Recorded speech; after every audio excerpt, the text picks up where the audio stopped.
Have you ever wanted to start a podcast but don't know how? Look no further than Anchor. If you haven't heard about Anchor, it's the easiest way to make a podcast. Let me explain. First of all, it's free of charge. And yes, actually completely free of charge. There's creation tools that allow you to record and edit your podcast right from your phone or computer. Anchor will distribute your podcast for you so it can be heard on Spotify, Apple Podcasts, and many more major podcasting platforms. You can make money from your podcast with no minimum listenership necessary, and more. It's everything you need to make a podcast in one place. Download the free Anchor app or go to anchor.fm to get started. Once again, download the free Anchor app or go to anchor.fm to get started. ANCHOR.FM. Thank you for listening. Now enjoy the video.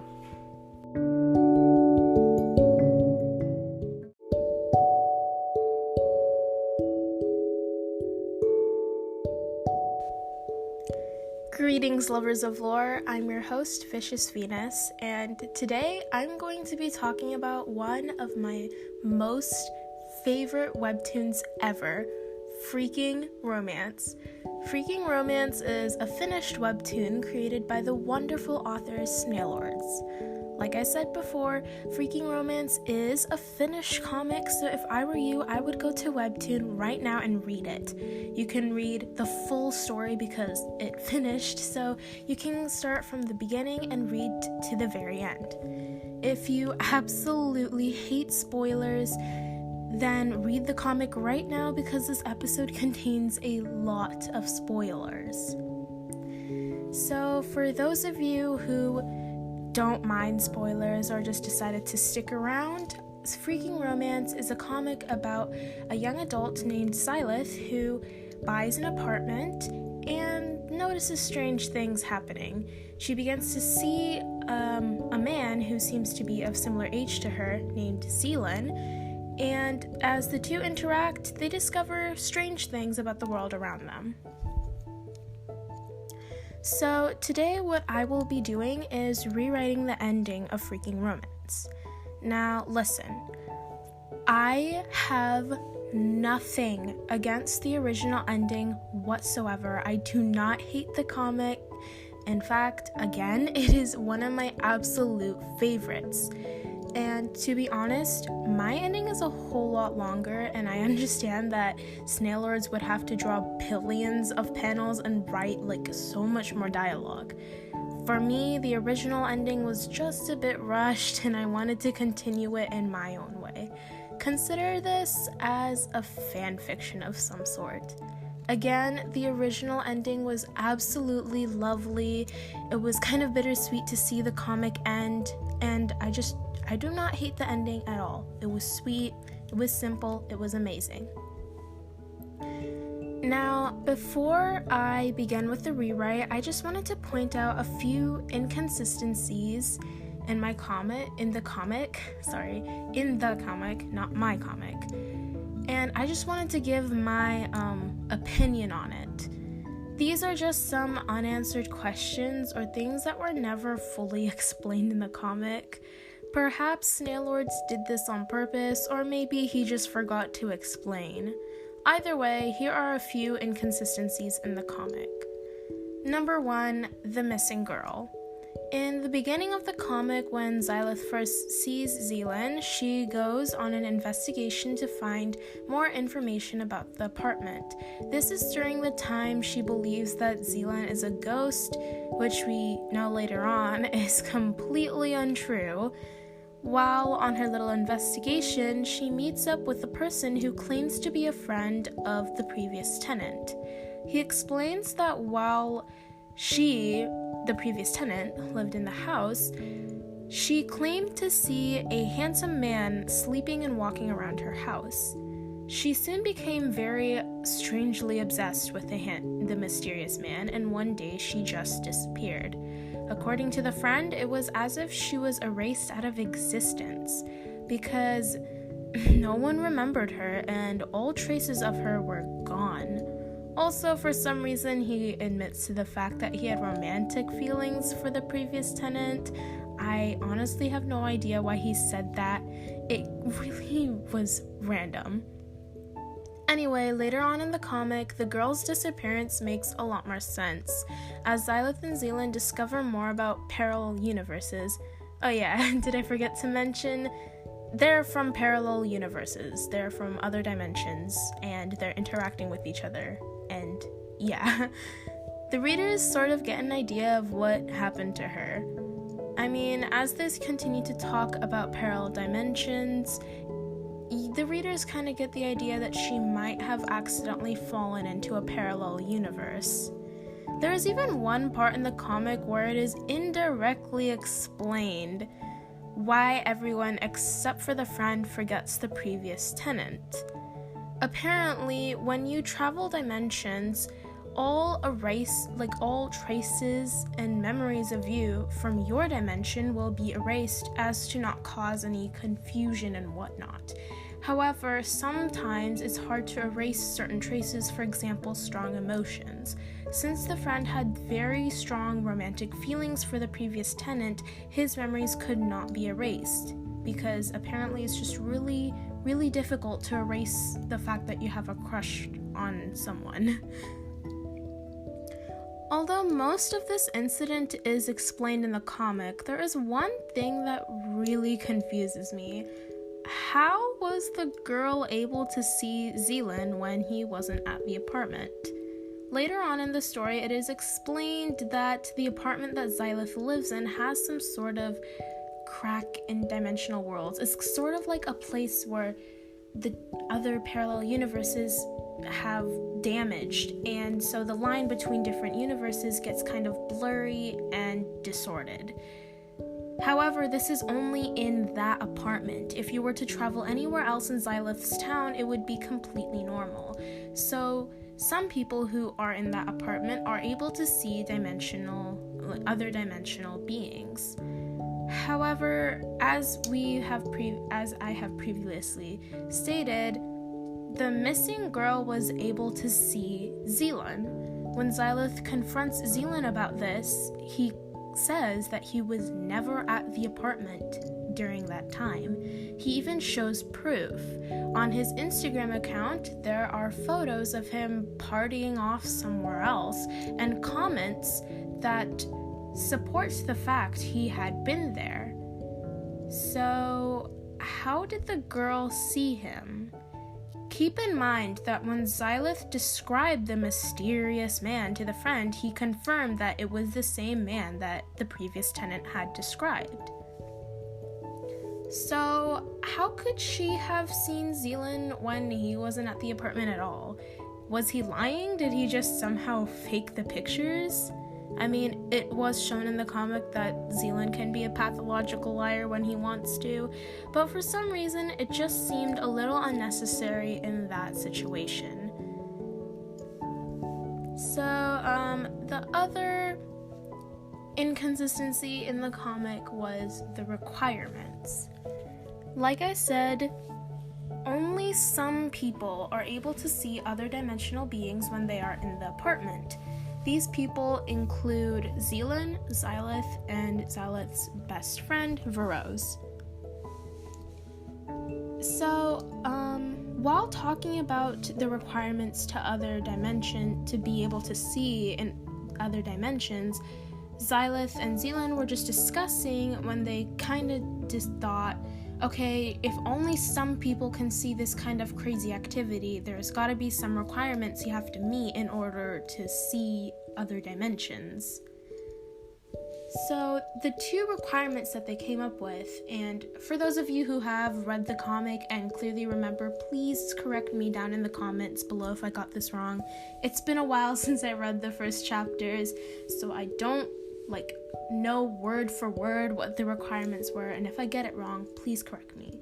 The requirements to be able to see other dimensions was, number one, you have to... It's hard to explain, sorry. I'm trying to word this correctly. You have to have the desire to see to the other side. You need to believe in other dimensions, I guess, and you need to have that desire to see other dimensions. The second requirement was that you have to be willing to let go of your life in your world.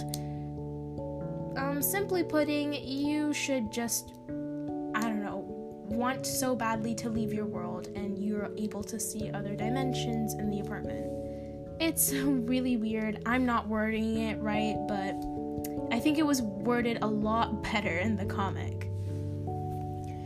Now, throughout the entire comic, this was seen as the requirements, and those who met the requirements, or at least one of them, was able to see other dimensional beings in the apartment. And this stands true for our main characters, Zealand, Xylith, and Xylith's best friend, Rose. However, there is one person who did not really seem to meet the requirements, but was able to somehow interact with other dimensional beings. There is one episode when Xylith's very abusive, very terrible father decides to show up for a visit. Xylith obviously does not let him in, and Zealand and Xylith are discussing about what to do next, when all of a sudden her dad says, "Xylith, do I hear a boy with you?" And this confuses all the readers. It shocks everyone, because how was the dad able to hear Zealand? It makes no sense, because to me, I personally believe that he does not fit any of the requirements. I don't think he believes in parallel dimensions, and I don't think he'd really want to see another dimension or whatever, and I don't think he has the desire to let go of his life in his world. He doesn't really seem that type of person, and even though he clearly does not fit the requirements, he was able to hear Zealand. So I came up with a little theory of my own that perhaps there are different requirements, and this is my requirements. And yeah, they're really cringy. I don't know why. I just came up with it because it makes the most sense, considering all of the characters who were able to see Zealand and other dimensional beings. But in honesty, it does not make 100% sense. Well, it's just really corny. It makes sense, but it's corny. And if you think you have a better theory, please put it down below in the comments, depending on the platform you're using. So my theory is that the requirements are that you need to have like a tragic experience with romance, love, or just emotions in general. Yeah, it's really corny. I don't know why, but to be honest, it makes sense. With Xylith, well, she has a very abusive father, and because of him, she just didn't understand what love or romance was. She always saw love as this manipulative, terrifying thing, and because of that, her whole view on love in general was just very distorted. For Zealand, well, he has a psychopathic mother, and as shown in one of his flashbacks, but he also never got to experience true love from his fans. Zealand is a very popular singer and in his universe, and for when he first started his career, he was really happy of all the attention he was receiving from his fans. Later on, he soon became really sick of it. He absolutely hated it because his fans and everyone around him expected so many things of him. There was so many expectations put on him, and if he reacted in a way that nobody liked, he would receive so much hate. He hated being watched all the time, and he just wanted to run away from it all. Rose also meets my requirements because Rose has grown up in a crazy, pretty violent family, and it seems that she has trouble expressing emotions sometimes. For example, when she tried to tell Xylith that she's single, she decides, hey, the best idea would be to show her my Facebook account and all the people I've blocked. Yeah, it did not work out so well. Anyway, she fits my requirements because she seems to have trouble expressing emotions and sometimes doesn't feel like she's ready for romance. The dad also somewhat fits my requirements because of his obvious trouble in maintaining a good and healthy relationship. So he does fit the requirements in my book. Again, if you think you have a better theory or a better understanding of the requirements in the comic, please comment down below about what you think. I do think my little theory explains most of the characters and why they're able to see and hear and interact with other dimensional beings, but I just think it's a little corny. Now that I'm done explaining a few things that confused me in the comic, here is my rewrite of the ending. So my rewrite will begin after Zealand and Xylith switch worlds. I want to keep the fact that they have been in each other's worlds for 5 years and that they have started their own life. Zealand becomes a therapist and a secret singer, while Xylith becomes a famous comic artist and becomes super rich. However, I want to make it clear in the story that the crack in the dimensions has been sealed off forever and that Xylith and Zealand absolutely cannot reunite. Like, there's just 0% chance of that happening. Zealand goes into a depressive state, just like in the comic, while Xylith becomes desperate and tries to find another way to get back to her world and be with Zealand. This is mainly because of the fact that oh my god, how do I explain this for people who did not read the comic? So basically, there was this program thingy that sort of manages the whole... It sort of like manages and controls what's happening in other dimensions, and this program thingy was trying to seal off the crack because it was causing so many problems. And, basically, it gives Xylith and Zealand a chance to switch worlds and be with each other. Basically, the program gives both of them the choice to either stay in their world or go to the other person's world. And to make things more complicated, the program would not tell the other what the other person was picking. So they both picked to switch worlds, and they got stuck in each other's worlds.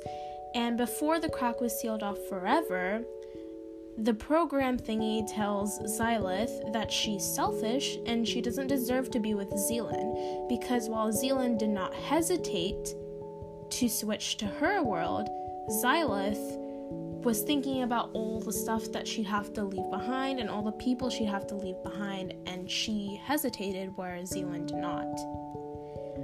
In my rewrite, I want Xylith to be really bothered by that statement, to the point where she wanted to prove the program wrong. She wanted to show to the program and to herself that she is willing to sacrifice for Zealand, that she loves him that much. So she eventually comes up with a plan to cause another crack in the dimensions and travel back to her world, all by herself. Obviously, the plan is very unstable and dangerous, but Xylith goes with it anyway. She's super desperate at this point. She knows that it is very reckless, but at this point, she just wants to reunite with Zealand. So she starts to travel around the city and perhaps find a place with a crack or a place with a weak spot. You know, those areas where paranormal or strange activity is, happening. She believes that those areas might be another way for her to travel back to her world and be with Zealand. So one day, after very extensive and long amounts of research, she finds a place with a weak spot and begins the process to break it. Now, Snailors doesn't really explain the whole thing about borders between dimensions and how they might break and stuff, so this part's just really vague because I don't have that information. I'm just saying this for the sake of my little rewrite. So I can't really explain how she's able to break it. Perhaps if I had the knowledge to, I would explain that, but I don't, so I can't. However, by doing this, Xylith disturbs a lot of balances in the universe, and little weird things start to happen. Like, I don't know, little glitches, little crazy things happening, just weird stuff. These things also start to happen in the dimension that Zealand is in. And he sees a new crack being formed, and Zealand realizes that this crack can be used to contact Xylith again, and he too joins in on the process of breaking the crack. And I guess for some reason, he just didn't realize that it was Xylith who was doing this. He was like, oh cool, another crack was being formed. Let's break it even more so then I can go back to Xylith. So, like I said, he joins the process of breaking the crack. For a while, the plan is successful and the rip is getting bigger. However, the whole process begins to mess with their heads because in reality, if you are planning on going interdimensional travel with no special equipment or guidance, most likely something's gonna go wrong. And in this case, the strong, heavy interdimensional travel trying to break the barrier between literal worlds, it's taken a toll on their head. Xylith starts to become more irritable, and she starts to get obsessed with making the rip bigger. She would spend long, sleepless nights just staying at the weak spot and making it bigger. She's just very irritable, very angry. She'll snap at even the lightest things. She'll just get mad for no reason at all. She would spend hours and hours tearing at the crack and making it bigger. Now, Ashi, who is currently married to her and is living with her, notices her changes in behavior and starts to get a little concerned because she's acting like a literal psychopath, and he's supposed to be the psychopath of the story, so Xylith isn't supposed to take his role. Meanwhile, Zealand becomes more depressed and begins to doubt Xylith's love for him. He starts to think, if she really loved me, then why did she hesitate? Why did she do this, do that? And he's just honestly making up stuff at this point. Keep in mind that this is not him, it's just the interdimensional travel breaking at the barrier. It's just messing with his head, which is why he's thinking like this. He doesn't actually doubt Xylith's love for him. So, because of this, he goes into a depression so strong that he just doesn't try to do anything, and he even stops trying to make the rip bigger. And Zealand just begins to give up on Xylith, and because he stops trying to make the rip bigger, their progress is slowed. And for a long time, the rip is not progressing. In fact, some of it seems to start closing up again, which causes Xylith to go more hyperactive. So yeah, everything just becomes very, very chaotic. Eventually, Ashi decides that he has had enough of this craziness, and he decides to negotiate with the program thingy, the overseer of dimensions. Oh my god, I totally forgot to mention, Ashi is Zealand's little brother, so yeah, just to let you know. So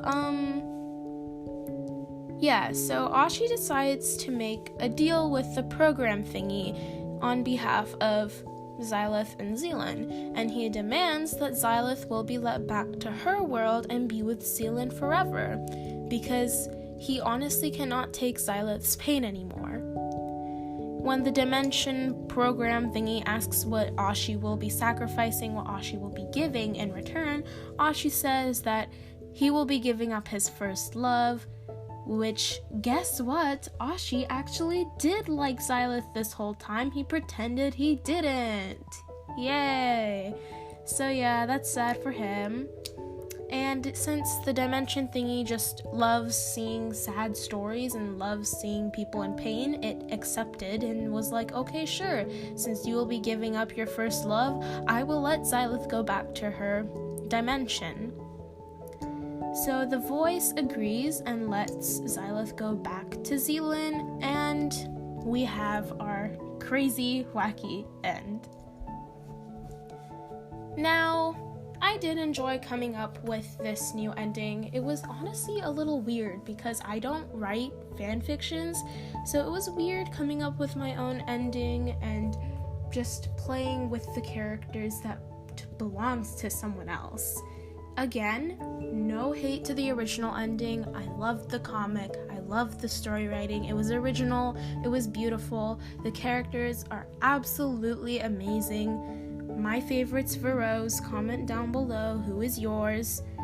And I just really loved the comic, and I felt really sad that it ended. I'm looking forward to more of Snailord's comics. I am keeping an eye out for them, and I'm really excited to see what more he will come up with. So, what did you think of the rewrite? Did you like it? Did you think there were some changes to be made? Or did you think original ending is OG, you can't write a fan fiction about changing the ending or whatever? Comment down below, depending on the website you're using, and just, let me know your opinion. Let me know what you think, and if you have a rewrite or a fan fiction, please share it below. I'd probably read it, because chances are you are probably a better fan fiction writer than I am. So, goodbye for now. See you next week, and stay tuned for next week's episode. Goodbye.